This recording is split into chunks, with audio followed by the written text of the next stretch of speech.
le message que l'Esprit m'a donné est, je vous dirais, une analyse. Vous savez, notre Seigneur aimait parfois amener une analyse. Il aimait parfois que les gens analysent des situations, des choses. Lorsque le Seigneur disait, entre autres, « Que t'ensemble ». Le Seigneur disait ça parfois, il disait « Que t'ensemble, Pierre », mettons, « Que t'ensemble un tel ». Je dis Pierre, mais ça veut pas dire, je cherchais pas s'il a dit « Que t'ensemble, Pierre ». Mais comprenez-vous, mais le mot « Que t'ensemble », le Seigneur le mentionnait à quelques reprises, et ça démontrait une analyse, ça démontrait que le Seigneur voulait faire réfléchir.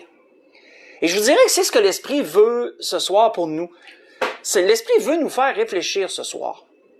À travers d'une parabole que notre Seigneur a mentionnée, une belle parabole, que je vais vous inviter d'ailleurs à y tourner, c'est dans Luc chapitre 15. Dans Luc chapitre 15. Luc chapitre 15, à partir du verset 11, on va la lire au complet. Une très belle parabole, c'est la parabole du Fils perdu. L'Esprit veut se servir de cette parabole-là et nous faire analyser, nous faire réfléchir.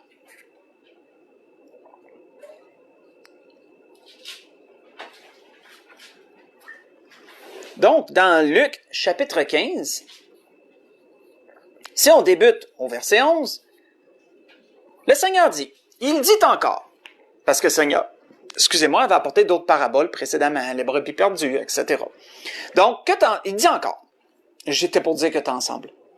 Un homme avait 2 fils. Le plus jeune dit à son père, « Mon père, donne-moi la part de bien qui doit me revenir. » Et le père leur partagea son bien. Peu de jours après, le plus jeune fils, ayant tout ramassé, partit pour un pays éloigné où il dissipa son bien en vivant dans la débauche. Lorsqu'il eut tout dépensé, une grande famine survint dans ce pays, et il commença à se trouver dans le besoin. Il alla se mettre au service d'un habitant du pays, qui l'envoya dans les champs pour garder les pourceaux. Il aurait bien voulu se rassasier des carouges que mangeaient les pourceaux, mais personne ne lui en donnait. Étant entré en lui-même, il dit, « Combien d'ouvriers chez mon père ont du pain en abondance, et moi ici, je meurs de faim? Je me lèverai, j'irai chez mon père, j'irai vers mon père, et je lui dirai, mon père, j'ai péché contre le ciel et contre toi. Je ne suis plus digne d'être appelé ton fils. Traite-moi comme l'un de tes ouvriers. » Et il se leva et alla vers son père. Comme il était encore loin, son père le vit et fut ému de compassion. Il courut se jeter à son cou et l'embrassa. Le fils dit, « Mon père, j'ai péché contre le ciel et contre toi. Je ne suis plus digne d'être appelé ton fils. » Mais le père dit à ses serviteurs, « Apportez vite la plus belle robe et revêtez-le. Mettez-lui un anneau au doigt et des souliers aux pieds. Amenez le veau gras et tuez-le. Mangeons et réjouissons-nous, car mon fils que voici était mort et il est revenu à la vie. Il était perdu et il est retrouvé. » Et ils commencèrent à se réjouir. Or, le fils aîné était dans les champs. Et lorsqu'il revint et approcha de la maison, il entendit la musique et les danses. Il appela un de ses serviteurs et lui demanda ce que c'était. Ce serviteur lui dit, « Ton frère est de retour, et ton père a tué le veau gras, parce qu'il l'a retrouvé en bonne santé. » Et il se mit en colère, et ne voulut pas entrer. Son père sortit et le pria d'entrer. Mais il répondit à son père, « Voici il y a tant d'années que je te sers, sans avoir jamais transgressé tes ordres, et tu ne m'as jamais donné un chevreau pour que je me réjouisse avec mes amis. Et quand ton fils est arrivé, celui qui a mangé ton bien avec des prostituées, c'est pour lui que tu as tué le veau gras? » « Mon enfant, lui dit le père, tu es toujours avec moi, et tout ce que j'ai est à toi. Mais il fallait bien s'égayer et se réjouir, parce que ton frère que voici était mort et il est revenu à la vie, parce qu'il était perdu et qu'il est retrouvé. » On va arrêter là. Toujours une belle parabole à lire et à relire, frères et sœurs, mais l'Esprit veut nous donner ce soir de l'analyser. Dans un premier temps, on voit que le plus jeune commet un péché. Un gros péché. Pas le fait d'avoir voulu prendre son héritage tout de suite, mais le fait d'avoir dissipé son bien en vivant dans la débauche. On voit que le plus jeune a commis le péché de la chair, le péché de l'impudicité. Il a été dans la débauche. Dans la débauche, selon le dictionnaire, c'est quoi la débauche? La débauche, selon le dictionnaire, c'est recherche immodérée des plaisirs sensuels, la luxure. Et autrement dit, là, pour expérimenter à peu près tout ce que la chair veut, tu ne te donnes aucun frein. Tous les plaisirs possibles et imaginables, tu vas te les procurer. Quelqu'un qui fait ça vit dans la débauche. Il vit dans la luxure. Il vit dans la luxure. Et on voit que le fils cadet, c'est ce qu'il a fait. Un bien qui a été durement gagné par son père. Son père, on voit qu'il y avait une entreprise, il y avait une ferme. Et il y avait des serviteurs. On voit que son père a sûrement travaillé très fort pour accumuler ce bien, pour accumuler un héritage pour ses enfants. Et le plus jeune s'en va jeter tout ça aux poubelles avec des prostituées. Il va vivre dans la débauche. On voit que ceci est un péché, bien sûr. On voit qu'il est dit, d'ailleurs, dans la parole, il est dit à plusieurs endroits. L'apôtre Paul disait aux Éphésiens, « Ne vous enivrez pas de vin, c'est de la débauche. » Ça fait partie aussi de la luxure des plaisirs immodérés, ça là. Ce que je vous ai lu, c'est dans Éphésiens 5, verset 18. On voit que Salomon, qui, dans l'Ecclésiaste, nous relate un peu que Salomon a fait un peu comme ce fils cadet. Il a décidé de pas se laisser de frein puis d'aller dans tous les excès, Salomon. Et il a tout répertorié ça dans l'Ecclésiaste. Voici ce que dit Salomon dans les Proverbes à propos de cela, à propos de ce sujet-là, de cette partie du sujet là, qu'on parle présentement. Salomon dit, « Ne sois pas parmi les buveurs de vin, parmi ceux qui font des excès de viande, car l'ivrogne et celui qui se livre à des excès s'appauvrissent, et l'assoupissement fait porter des haillons. » Autrement dit, des vêtements usés et déchirés. Des haillons, c'est ça. Quand tu portes des haillons, c'est des vêtements bien usés, bien déchirés, tu parais pas bien. Donc, ce que je vous ai lu, c'est dans Proverbes chapitre 23. J'ai lu le verset 20 et le verset 21. Donc, Salomon disait que celui qui agit comme ça s'appauvrit. Et n'est-ce pas qu'on peut reconnaître que c'est ce que le fils cadet a fait? Il s'est appauvri tellement que tout dissipé ses biens, que la Bible nous dit. Quand tu dissipes, là, c'est que tu regardes pas la dépense. On y va. Jusqu'à temps qu'à un moment donné, tu te retrouves sans le sou. T'as plus une scène. En bon québécois, t'as plus une scène. On voit que le cadet, c'est ce qui est arrivé au fils cadet. L'apôtre Paul, avant d'enchaîner, on va juste écouter, faites juste écouter l'apôtre Paul, ce qu'il disait aussi sur le péché d'impudicité. Ce qu'il disait aussi par rapport à ça, était quand même important de le mentionner. Donc, l'apôtre Paul dit, « Tout m'est permis, mais tout n'est pas utile. Tout m'est permis, mais je ne me laisserai pas servir par quoi que ce soit. Les aliments sont pour le ventre, et le ventre pour les aliments, et Dieu détruira l'un comme l'autre. Mais le corps n'est pas pour l'impudicité. Il est pour le Seigneur, et le Seigneur pour le corps. » Il dit un peu plus loin, « Ne savez-vous pas, disait l'apôtre Paul, toujours aux Corinthiens, ne savez-vous pas que celui qui s'attache à la prostituée est un seul corps avec elle? Car il est dit, les deux deviendront une seule chair. Mais celui qui s'attache au Seigneur est avec lui un seul esprit. Fuyez l'impudicité. Quelque péché qu'un homme commette, ce péché est hors du corps, mais celui qui se livre à l'impudicité pêche contre son propre corps. » Ce que je vous ai lu dans 1 Corinthiens chapitre 6, j'ai lu verset 12, verset 13, et je suis sauté au verset 16 jusqu'au verset 18. Donc, je crois qu'on a couvert assez bien le péché du cadet. On a couvert assez bien ce que le cadet a fait. Le cadet a péché par impudicité. Il a dissipé tous les biens de son père en vivant dans la débauche, que la Bible nous dit, et il s'est retrouvé sans le sou, dans le besoin. La question que l'Esprit veut nous poser, moi, quand je lisais ça, puis je disais, OK, Seigneur, oui, habituellement, j'ai déjà entendu beaucoup de messages à propos de la parabole du Fils perdu. Oui, on soulève toujours ce que le cadet a fait. Mais l'Esprit m'a amené quelque chose, frère et sœur, qui m'a porté à réfléchir. Est-ce que le cadet a été le seul qui a péché? Ah, attendons une minute. Ben, d'habitude, c'est juste lui qu'on entend. Hein. Moi, dans tous les messages, je peux vous dire que, honnêtement, dans tous les messages que j'ai entendu prêcher des pasteurs que j'ai entendus, à propos de cette parabole-là, ben, on soulève toujours le fils perdu. Hein. Justement, le titre dit le fils perdu. On soulève toujours celui, le cadet, qui est parti et qui ensuite s'est repenti et est revenu. Mais est-il le seul qui a péché? Ça, c'est intéressant.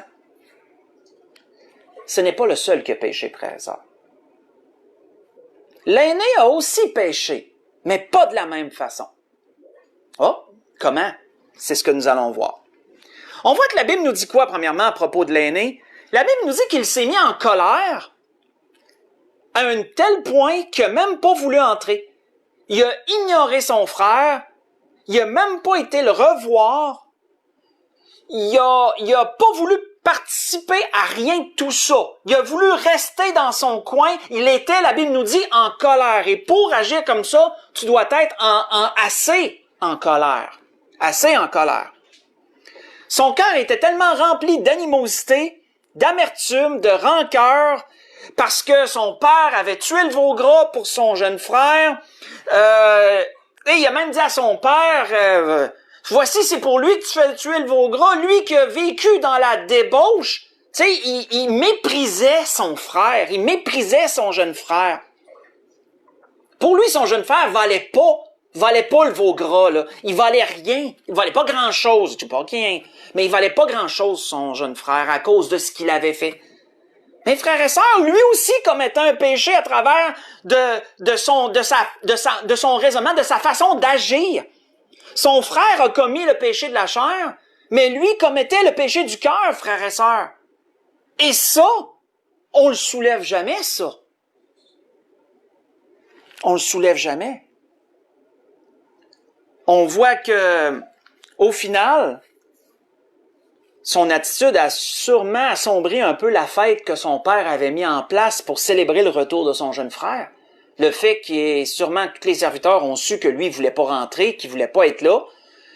Son jeune frère, sûrement qu'il aurait voulu le revoir, puis non, il voulait pas voir son jeune frère. Ça a sûrement dû blesser des gens. Hein? Ça a sûrement dû faire de quoi, ça? Lui, il a agi pour ça, il a agi de cette façon-là. À cause de quoi? Parce qu'il était en colère. Il était en colère, que la Bible nous dit. Qu'est-ce que Jacques nous dit sur ça? Faites juste écouter. Qu'est-ce que Jacques nous dit à propos de cette attitude, un péché d'attitude, frères et sœurs? Jacques nous dit ceci.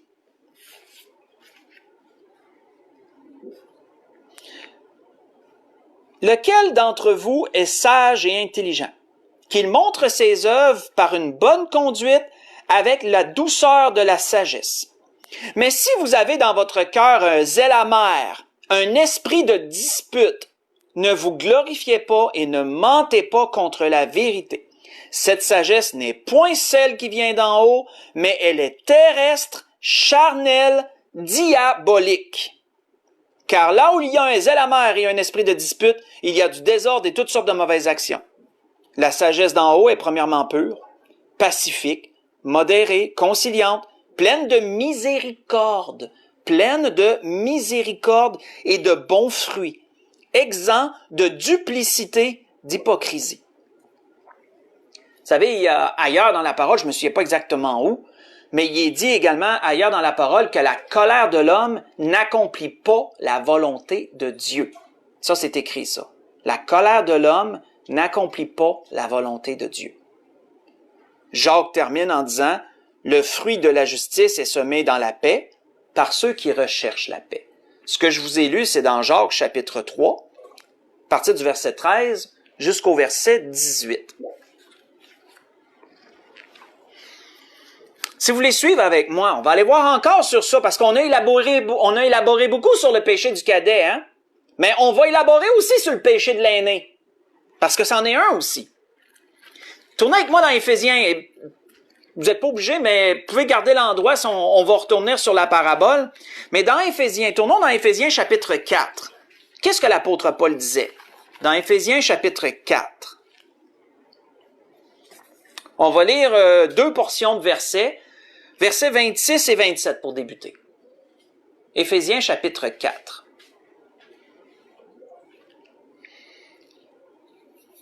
on voit que l'apôtre Paul disait aux Éphésiens, « Si vous vous mettez en colère, ne péchez point. » La colère elle-même n'est pas un péché, frères et sœurs. Je le rappelle souvent. La colère n'est pas un péché. C'est ce que tu fais avec ta colère qui est un péché. C'est ce que tu dis par ta colère qui est un péché. Ce que tu vas faire comme action à cause de ta colère va t'apporter à pécher.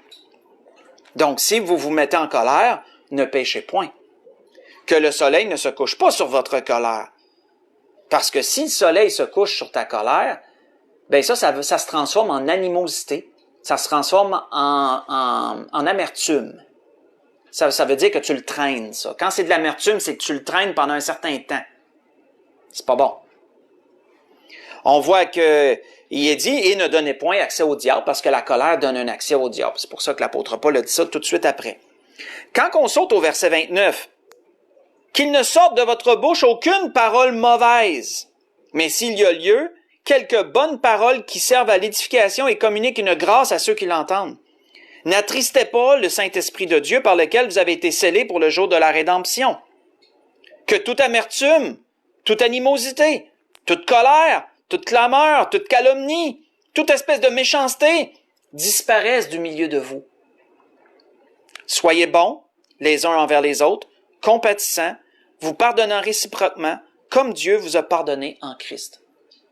Voyez-vous que ça, là, ce qu'on vient de lire, là, l'aîné aurait dû faire ça envers le cadet. Mais à la place, il y a eu de l'amertume, il y a eu de la colère, il y a eu de l'animosité, il y a eu toutes ces choses qui sont un péché. C'est le résultat d'un péché, c'est le fruit du péché, de la colère. C'est le fruit de la colère. Donc, on peut voir, frères et sœurs, ce qu'on réalise peut-être pas souvent, ce qu'on n'entend pas souvent, c'est que les deux ont péché là-dedans. Le cadet a péché, l'aîné a péché. Maintenant, que devons-nous en comprendre? Que devons-nous en comprendre? Quelle morale devons-nous tirer de cela? Qu'est-ce qui a poussé l'aîné à agir comme ça envers son jeune frère cadet? Qu'est-ce qui l'a poussé à agir comme ça? Mais premièrement, frères et sœurs, ce qui l'a poussé à agir comme ça, c'est qu'à nos yeux, trop souvent, il y a des gros péchés, puis il y a des petits péchés. Et on catégorise souvent les péchés de cette façon-là. Pour l'aîné, le péché de la chair, d'avoir dissipé le bien de son père, d'avoir vécu dans la débauche, d'avoir tout flobé en bon québécois, c'est une offense grave. C'est une offense très grave. Donc, pour l'aîné, c'était parfaitement justifié d'être en colère, mais pire que ça, de pas vouloir y parler, de réprimander son père, de l'avoir accueilli, et tout et tout. Pour l'aîné, c'était justifié parce que lui avait commis un gros péché, mais non, moi je commets pas un gros péché en étant en colère et en agissant comme j'agis là, c'est correct. C'est lui qui a péché. Trop souvent, frères et sœurs, nous catégorisons le péché en disant, il y a des gros péchés puis il y a des petits péchés.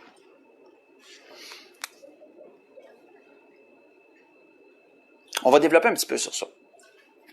Tournons dans Matthieu 23. Dans Matthieu chapitre 23. On va laisser le Seigneur nous enseigner. Nous allons voir un reproche que le Seigneur a fait aux pharisiens, scribes, aux pharisiens. On va lire le reproche qu'il leur faisait.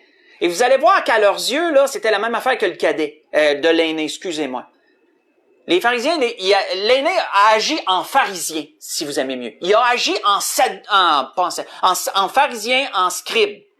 Comme ceux que le Seigneur va réprimander, ou qu'on va lire dans Matthieu 23. L'aîné agit de la même façon. De la même façon. Si on lit dans Matthieu chapitre 23, à partir du verset 16, le Seigneur leur dit, « Malheur à vous, conducteurs aveugles, qui dites, si quelqu'un jure par le temple, ce n'est rien, mais si quelqu'un jure par l'or du temple, il est engagé. Insensé et aveugle, lequel est le plus grand, l'or ou le temple qui sanctifie l'or? Si quelqu'un vous dites-vous encore, jure par l'autel, ce n'est rien. Mais si quelqu'un jure par l'offrande qui est sur l'autel, il est engagé. aveugle, lequel est le plus grave? Excusez-moi, l'offrande ou l'autel qui sanctifie l'offrande? Celui qui jure par l'autel et tout ce qui est dessus. Celui qui jure par le temple et ce qui l'habite. Celui qui jure par le ciel, jure par le trône de Dieu et par celui qui y est assis.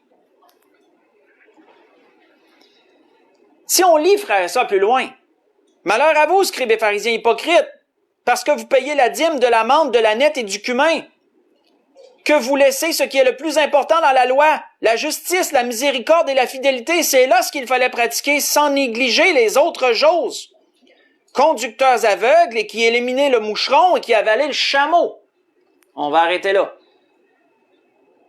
Quelle était la réprimande que le Seigneur faisait aux pharisiens, aux scribes, aux pharisiens, frères et sœurs?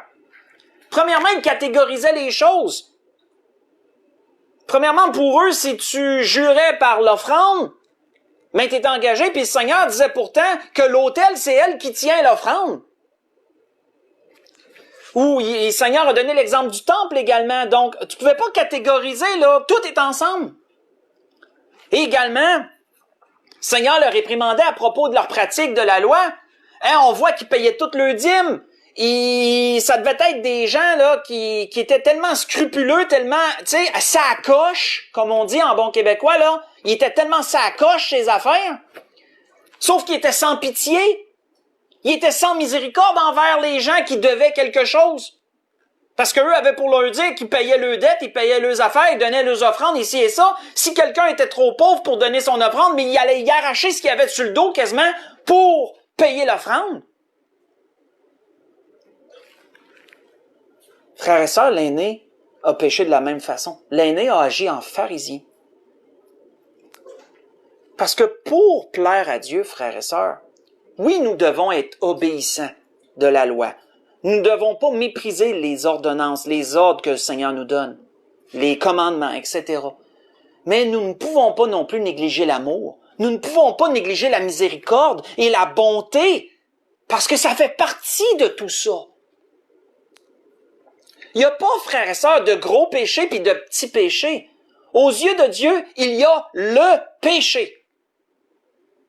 Et il y a les conséquences du péché qui, eux, seront diverses. C'est sûr qu'il va y avoir une différence de conséquences entre quelqu'un qui dissipe tout son bien puis qui vit dans la débauche, puis quelqu'un qui se met en colère pendant une semaine, mettons, sur une situation.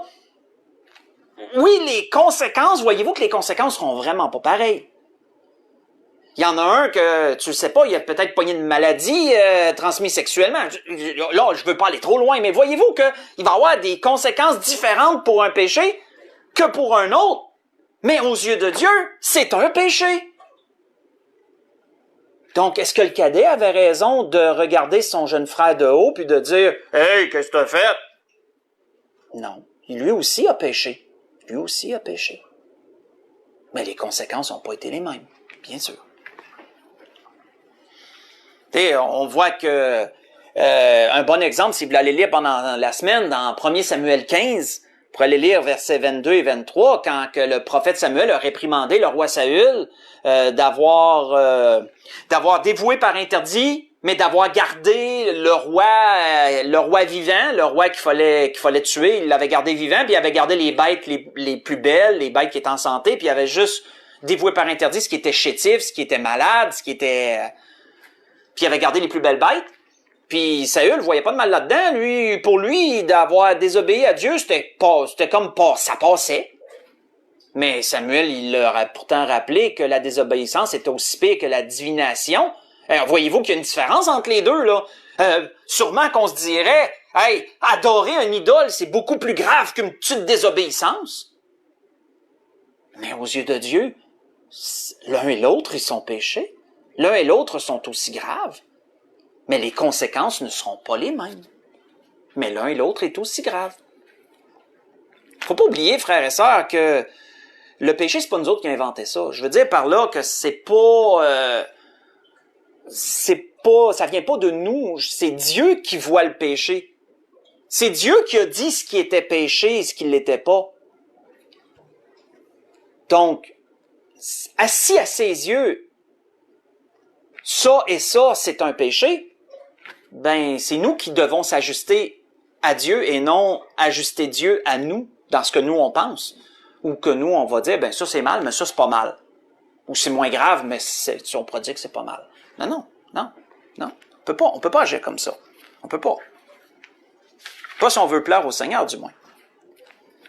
Tournons dans Romains chapitre 13. Dans Romains chapitre 13. Souvenons-nous, on fait une analyse ce soir-là. On analyse une parabole et on regarde vraiment les deux côtés de la médaille, là. On pourrait dire ça comme ça. On regarde les deux côtés de la médaille.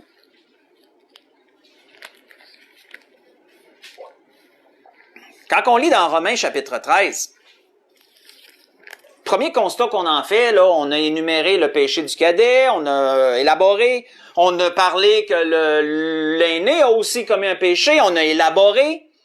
Quelle est la première morale qu'on peut en tirer? Pourquoi l'aîné a agi ainsi? Ben, c'est parce qu'à ses yeux, ce que son jeune frère a fait, c'était pire que qu'est-ce que lui faisait. Donc, ça lui donnait le droit de. Mais non. Aux yeux de Dieu, l'un et l'autre, c'est un péché. Les conséquences ne seront pas les mêmes, par contre. Les effets ne seront pas les mêmes. Dans Romains chapitre 13, on voit qu'il est dit à partir du verset 8, il dit « Ne devez rien à personne, si ce n'est de vous aimer les uns les autres. Car celui qui aime les autres accomplit la loi. En effet, les commandements, tu ne commettras point d'adultère, tu ne tueras point, tu ne déroberas point, tu ne convoiteras point, et ce qu'il peut encore y avoir, se résume dans cette parole, tu aimeras ton prochain comme toi-même. L'amour ne fait point de mal au prochain. L'amour est donc l'accomplissement de la loi. » Ce que l'apôtre Paul disait ici aux Romains, c'est qu'il démontrait comment qu'aux yeux de Dieu, tout se résume en une seule chose, je veux dire.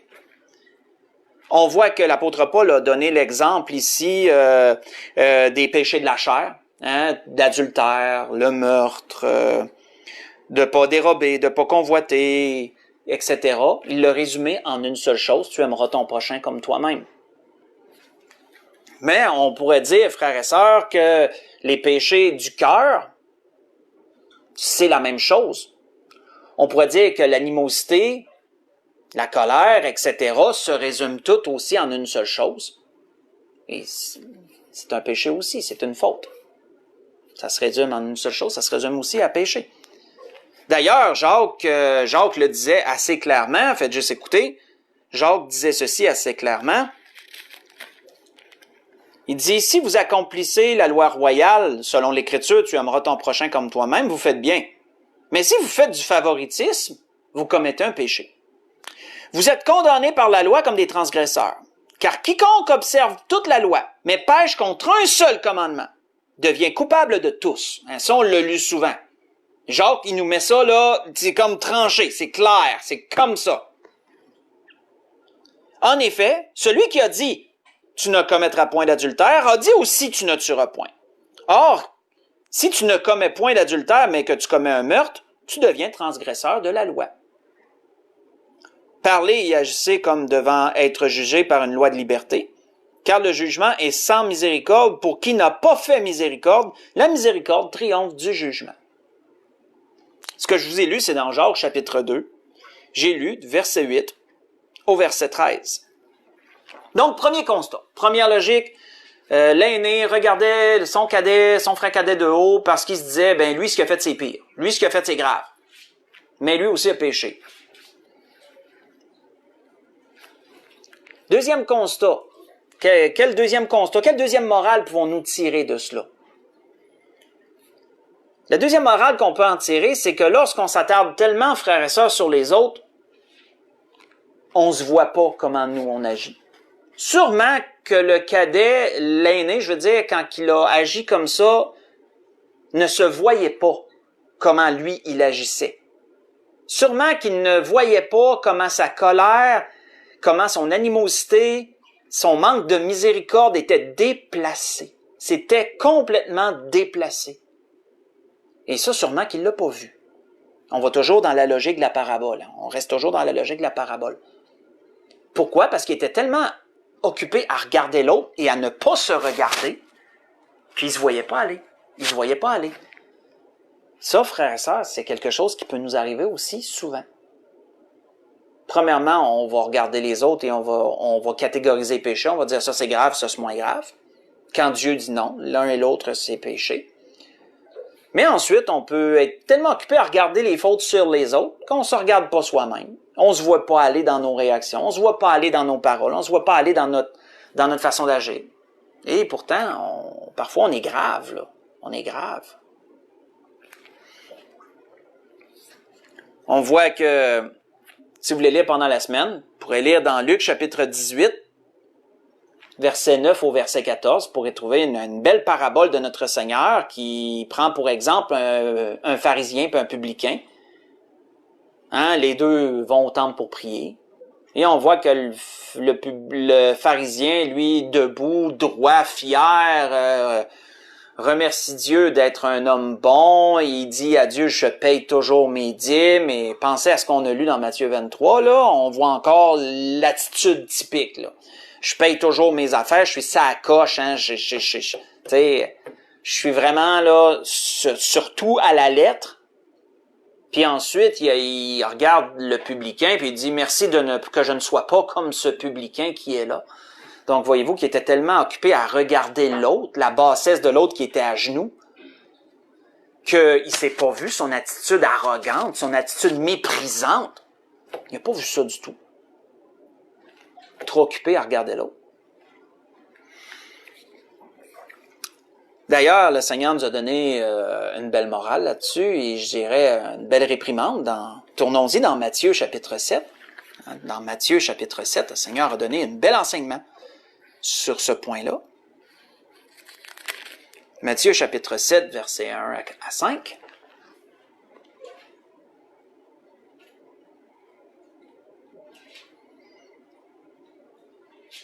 On voit qu'il est dit « Ne jugez point, afin que vous ne soyez pas jugés. Point jugé. Car on vous jugera du jugement dont vous jugez, et on vous mesurera avec la mesure dont vous mesurez. Pourquoi vois-tu la paille qui est dans l'œil de ton frère, et n'aperçois-tu pas la poutre qui est dans ton œil? » Et là, vous avez souvent entendu la rhétorique de maintes fois que des pasteurs ont mentionné que la paille est bien plus petite qu'une poutre. Hein, la paille, c'est une petite affaire, c'est une petite bébite, c'est un petit détail, mais que la poutre, c'est quelque chose d'énorme. Puis ça donne que c'est toi qui l'as d'en face. Mais tu te vois pas aller. C'est ça que le Seigneur veut dire en fin de compte. Tu regardes l'autre, tu vois la petite affaire chez l'autre, mais tu te vois pas aller toi. Mais les autres te voient aller par contre eux. Ils te voient aller eux. Mais toi, tu te vois pas. Parce que la poutre aveugle. C'est dans le fond ce que le Seigneur voulait dire. Ou comment peux-tu dire à ton frère, laisse-moi ôter une paille de ton œil, toi qui as une poutre dans le tien. Hypocrite, ôte premièrement la poutre de ton œil, et alors tu verras comment ôter la paille de l'œil de ton frère. On va arrêter ici.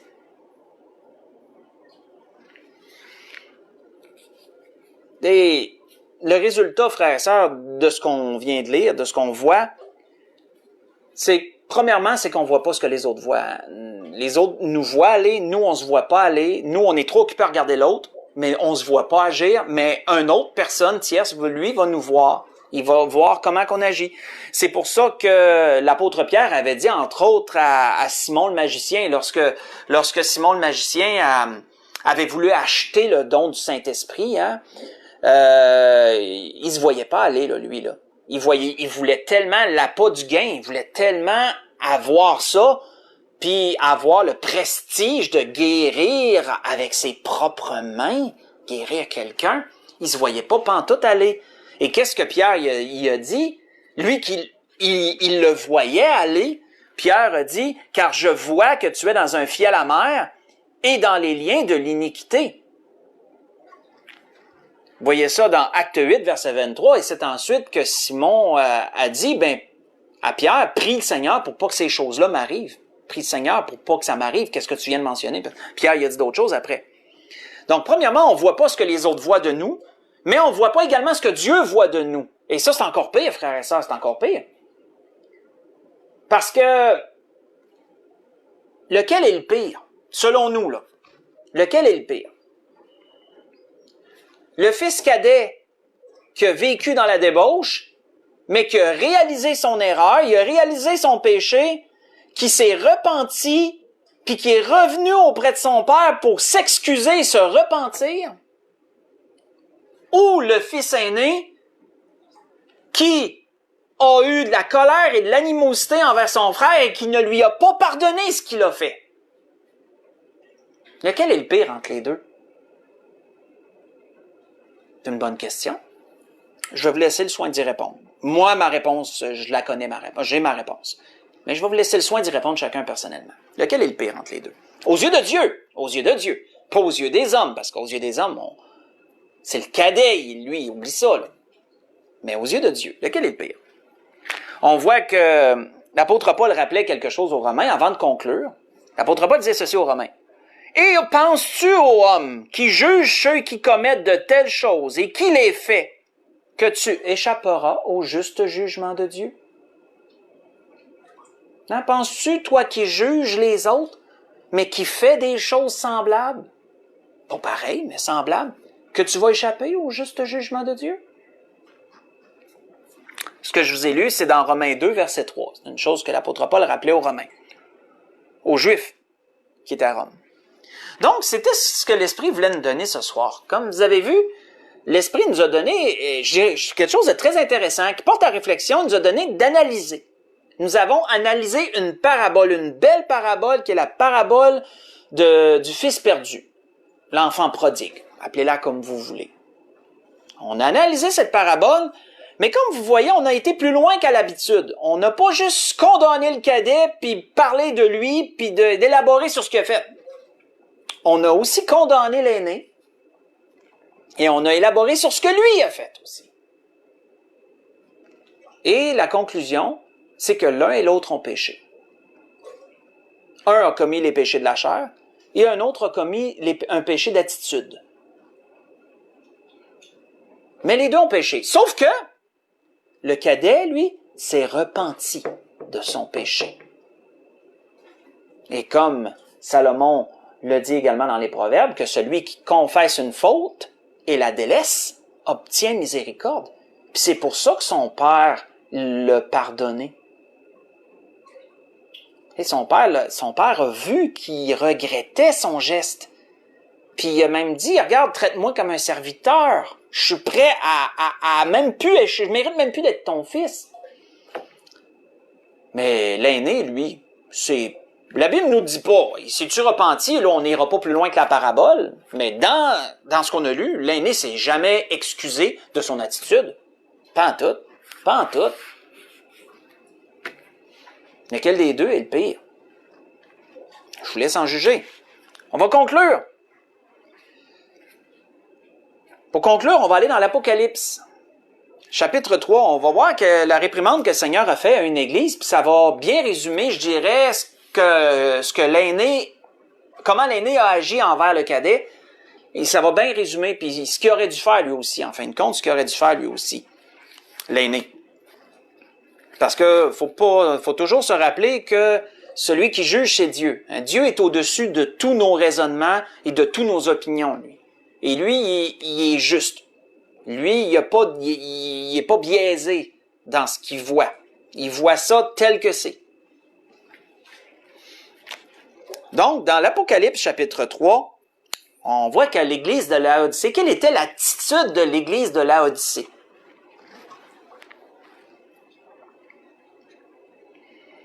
Verset 17. On va juste lire le principal. Apocalypse chapitre 3, verset 17. Il est dit, parce que tu dis, je suis riche, je me suis enrichi, je n'ai besoin de rien. C'est quoi ça, frère et sœur? Ça, là, c'est quelqu'un qui se pense bien bon, ça. Ça, c'est quelqu'un qui se pense au-dessus des choses, puis qui dit, regarde, moi, j'ai pas de problème, j'ai bien réussi dans la vie, tout est beau, je regarde, et oui, je suis bien portant, j'ai de l'argent, etc., je suis prospère. Donc, c'est quelqu'un qui se voit dans une certaine bonne condition, on pourrait dire. Mais comment Dieu voit ça, lui? On voit que le Seigneur dit, « Et parce que tu ne sais pas que tu es malheureux, misérable. Hey, misérable, c'est un gros mot, frère, ça, misérable. Quand tu es misérable, là, ça veut dire que tu es dans une grosse misère, mais on voit que l'Église d'Odyssée ne semblait pas se voir de même. Hein? Tu es misérable, c'est quasiment, c'est bas, ça, là. Tu es pauvre, tu es aveugle et tu es nu, disait le Seigneur. Et il disait par la suite, le Seigneur, je te conseille d'acheter de moi de l'or éprouvé par le feu, afin que tu deviennes riche, et des vêtements blancs, afin que tu ne sois vêtu, et que la honte de ta nudité ne paraisse pas. Et un collier pour oindre tes yeux, afin que tu vois. Moi, je reprends et je châtie tous ceux que j'aime. Aie donc du zèle et repens-toi. Repens-toi. C'était ça que l'aîné aurait dû faire. L'aîné aurait dû descendre de son piédestal, puis de commencer à réaliser l'attitude qu'il avait, puis de dire oh, j'agis pas bien. De s'excuser auprès de son père, de s'excuser auprès de son frère, puis de se réjouir avec les autres que son frère ait appris quelque chose de son aventure, qu'il ait appris quelque chose de son aventure et qu'il ne tombe plus dans le même panneau, on pourrait dire. Ça aurait dû être ça, mais ça n'a pas été. Donc, voyons-nous, frères et sœurs, ce soir, nous avons vu, je crois, des choses intéressantes qui portent à réflexion. Et c'était ce que l'Esprit voulait nous dire ce soir. Et si quelqu'un écoute ce message et qu'il n'est pas sauvé,